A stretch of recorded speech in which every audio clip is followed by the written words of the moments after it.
Hello, good morning everybody. It's a beautiful morning today. So, today I thought of reading one story for you so that we can increase our reading skills or polish our reading skills. Yes? So, today we are going to read a story, and the name of the story is The Little Gingerbread Man. Okay, so here we will learn how to read, how to say the dialogues, how to change the tone according to the sentences, whether it is a question mark, whether it's an exclamation. So how should we read it accordingly? Yes, so please concentrate while I am reading so that you will understand how to read. Okay, The Little Gingerbread Man. One day, the cook went into the kitchen to make some gingerbread. She took some flour and water and trestle and ginger and mixed them all well together. And she put in some water to make it thin, and then some more flour to make it thick, and a little salt and some spice, and then she rolled it out into a beautiful smooth dark yellow dough. Then she took the square tins and cut out some square cakes for the little boys. And with some round tins, she cut out some round cakes for the little girls. And then she said, I am going to make a little gingerbread man for little Bobby. So she took a nice round lump of dough for his body and a smaller lump for his head, which she pulled out a little for the neck.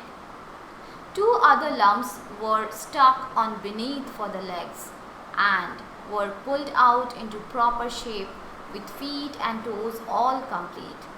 And two still smaller pieces were made into arms with dear little hands and fingers.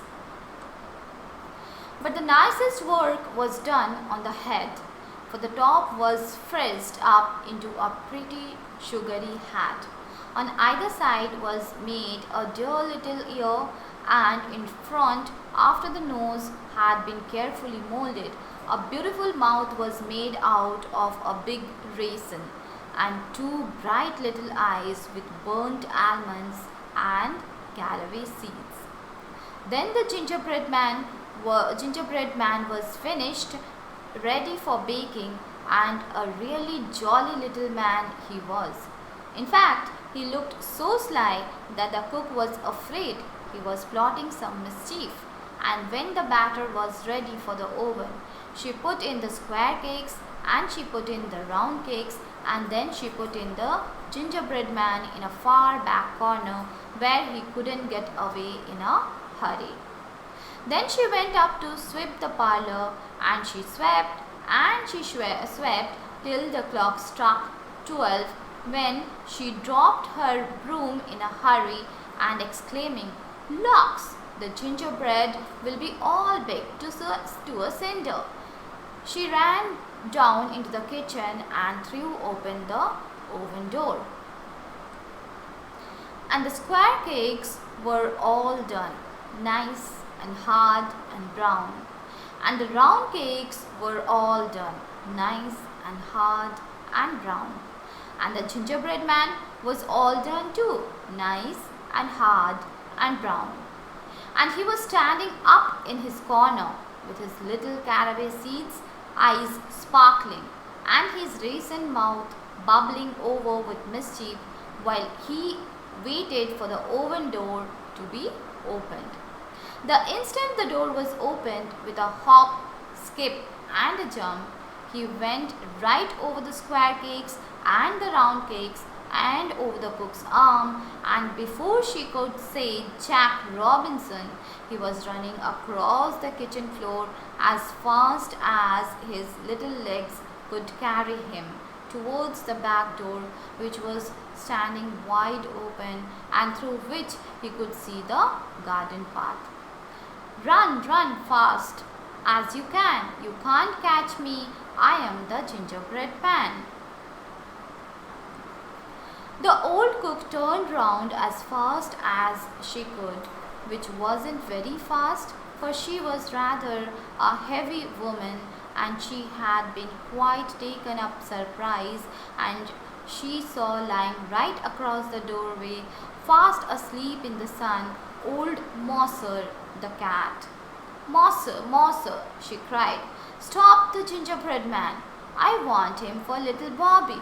When the cook first called, Mosser thought it was only someone calling in her dreams and simply rolled over lazily, and the cook called again. Mosser, Mosser! The old cat sprang up with a jump, but just as she turned round to ask the cook what all the noise was about, the little gingerbread man cleverly jumped over her tail and in an instant was trotting down the garden walk. Mosser turned in a hurry and ran after, although she was still rather too sleepy to know what it was she was trying to catch, and after the cat came the cook, lumbering along rather heavily, but also making pretty good speed. Now at the bottom of the walk, lying fast asleep in the sun against the warm stones of the garden wall, was Tosser the dog. And the cook called out, Tosser, Tosser, stop the gingerbread man. I want him for little Bobby. And when Tosser first heard her calling, he thought it was someone speaking in his dreams, and he only turned over on his side with another snore. And then the cook called again, Tosser, Tosser, stop him, stop him. Then the dog woke up in good earnest and jumped up on his feet to see what it was that he should stop.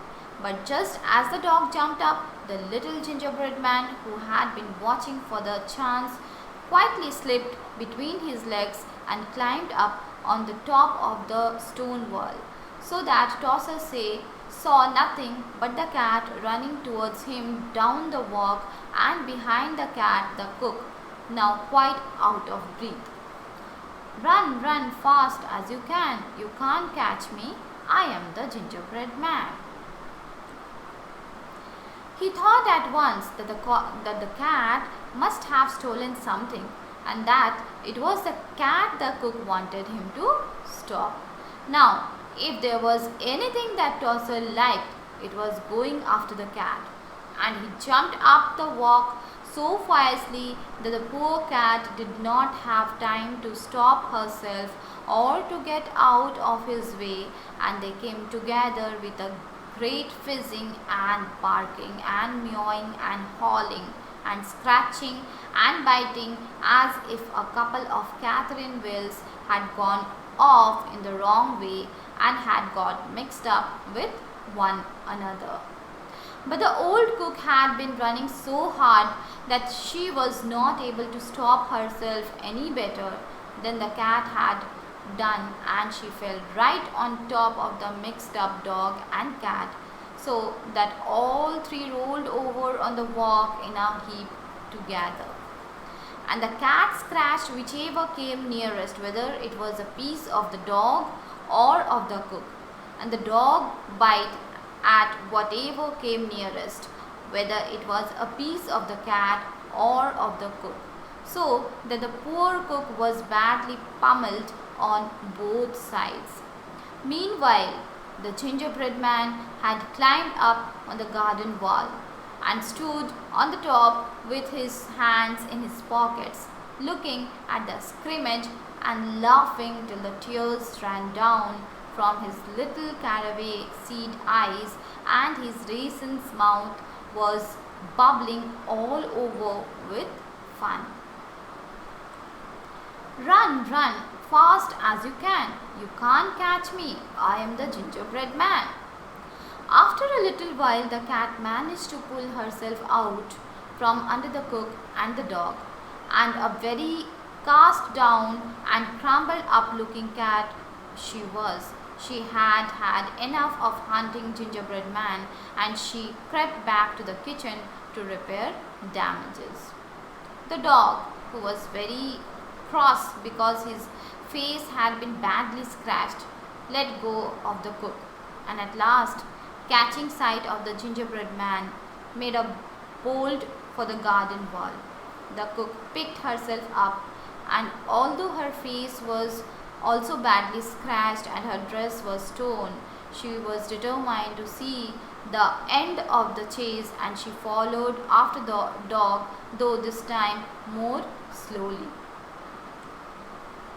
When the gingerbread man saw the dog coming, he jumped down on the further side of the wall and began running across the field.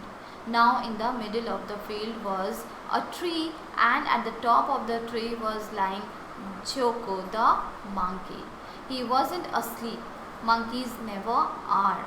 And when he saw the little man running across the field and heard the cook calling, Joko, Joko, stop the gingerbread man, he at once gave one big jump.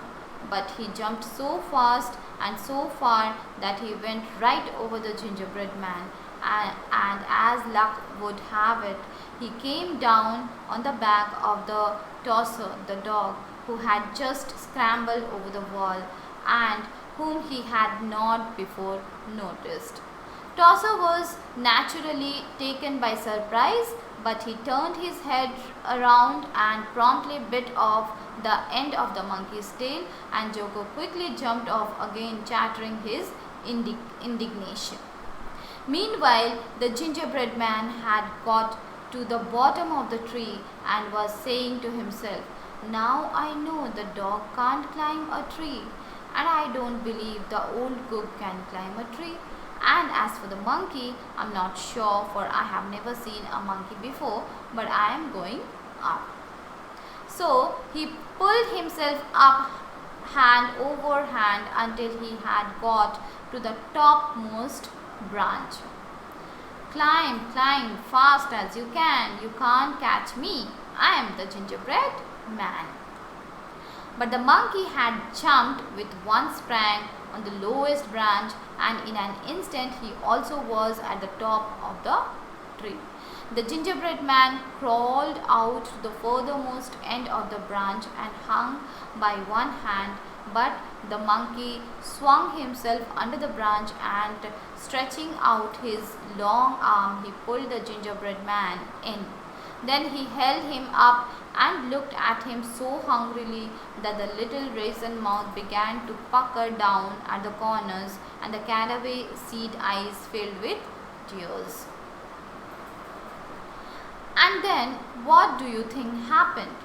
Why, little Bobby himself came running up. He had been taking his noonday nap upstairs, and in his dreams it seemed as if he kept hearing people call, little Bobby, until finally he jumped up with a start and was so sure that someone was calling him that he ran downstairs without even waiting to put on his shoes. As he came down, he could see through the window in the field beyond the garden the cook and the dog and the monkey, and could even hear the barking of Tosser and the chattering of Joko. He scrambled down the walk with his little bare feet pattering against the warm gravel, climbed over the wall, and in a few seconds arrived under the tree, just as Joko was holding up the poor little gingerbread man. Drop it, Joko, cried Bobby, and drop it, Joko did, for he always had to mind Bobby.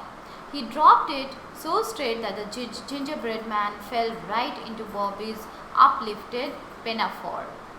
Then Bobby held him up and looked at him, and the little raisin mouth puckered down lower than ever, and the tears ran right out of the caraway seed's eyes. But Bobby was too hungry to mind gingerbread tears, and he gave one big bite and swallowed down both legs and a piece of the body. Oh, said the gingerbread man, I am 1/3 gone. Bobby gave a second bite and swallowed the rest of the body and the arms. Oh, said the gingerbread man, I am 2/3 gone. Bobby gave a third bite and gulped down the head. "Oh," said the gingerbread man, "I am all gone." So this is the end of the story, and so he was, and that is the end of the story. So this is the end of the story. The story was full of hustle and bustle. I hope you liked it, and thank you for today. Thank you.